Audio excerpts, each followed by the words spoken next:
সহযোগিতা নিয়ে আছে।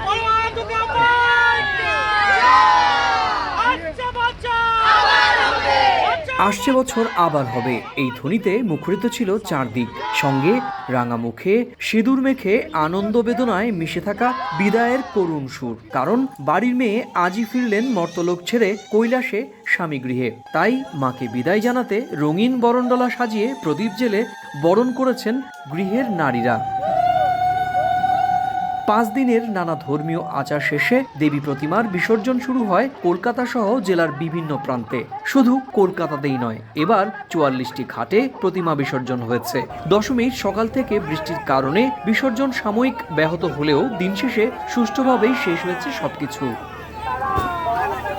ভারত বাংলাদেশ সীমান্তবর্তী বসিরহাটের ইছামতিতেও দিনভর চলেছে প্রতিমা বিসর্জন।